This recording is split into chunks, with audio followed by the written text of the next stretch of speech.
Bonjour et bienvenue. Aujourd'hui, on va s'attaquer à un morceau vraiment essentiel de l'arabe, le vocabulaire des parties du corps. C'est super pratique, que ce soit pour décrire quelqu'un ou, on l'espère moins souvent, pour dire où on a mal. Allez, c'est parti. Pour commencer, une situation très concrète. Imaginez, comment est-ce qu'on dirait « mon pied me fait mal ». C'est une phrase toute simple, mais elle montre bien à quel point ce qu'on va voir est utile. La réponse, c'est « qadami tu'limuni ». Qadami tu'limuni. Et vous allez voir, d'ici la fin de cette analyse, formuler ce genre de phrase, eh bien ça deviendra tout à fait naturel.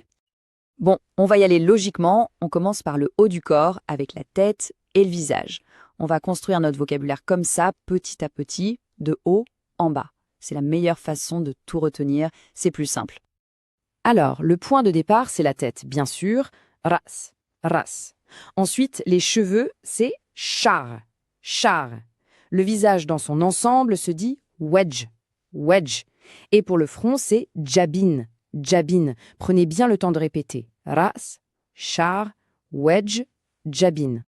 On continue avec les détails du visage. Pour un œil, on dit ayn, ayn. Et là, attention, il y a ce fameux son ayn qui vient du fond de la gorge, c'est très typique de l'arabe.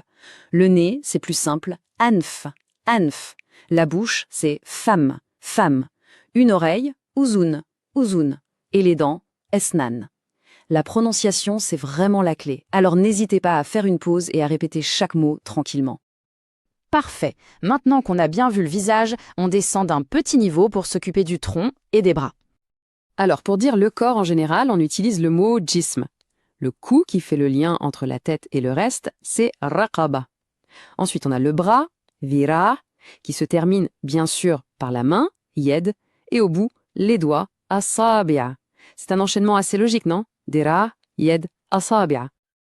On y est presque. On a vu tout le haut du corps. Maintenant, il ne nous reste plus qu'à voir le bas pour que notre personne soit complète. On passe donc à la dernière section, les jambes et les pieds. Allez, plus que 3 mots importants à connaître pour cette partie. La jambe se dit saq. L'articulation juste au milieu, le genou, c'est rukba. Et enfin, ce qui nous relie au sol, le pied, qadam. Et voilà le travail, on a fait le tour complet du corps humain. Pas mal, non? Bon, connaître les mots, c'est une chose. Mais savoir les utiliser dans des phrases, c'est là que ça devient vraiment intéressant. On va voir tout de suite comment faire vivre tout ce vocabulaire. Regardons ce premier exemple, il est parfait pour faire une description. Orti laha sha'run tawil wa 'aynan zarqawan.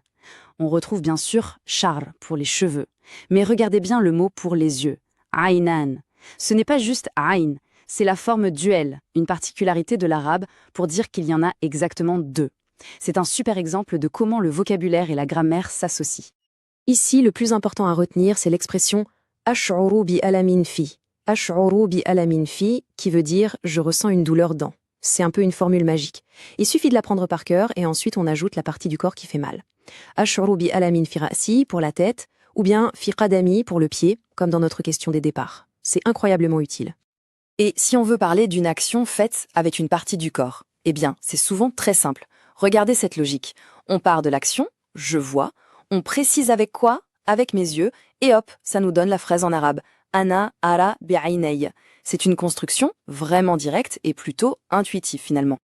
Et voilà, on a fait un bon tour d'horizon. On a vu pas mal de vocabulaire et surtout on a vu comment s'en servir concrètement. Allez, faisons un tout petit récap de ce qu'on sait faire maintenant et puis bien sûr un petit défi pour la route. Alors, concrètement, qu'est-ce qu'on est capable de faire maintenant? Eh bien, de nommer plus de 15 parties du corps, de commencer à décrire une personne, d'exprimer une douleur et même de parler d'une action simple. C'est pas rien. Ce sont des bases vraiment solides pour continuer. Et pour finir, une question pour aller plus loin. Comment pourrait-on décrire sa propre apparence physique en arabe? Ça vaut le coup de prendre un petit instant pour essayer avec les mots qu'on vient de voir. C'est vraiment le meilleur exercice pour que tout ça devienne un réflexe. Merci beaucoup d'avoir suivi cette explication et à très bientôt pour de nouvelles découvertes. Aimez-vous cette leçon? Cliquez sur like et abonnez-vous, cela nous encourage à faire plus. Avez-vous des questions ou des suggestions? Écrivez-la en commentaire. Partagez cette leçon avec vos amis.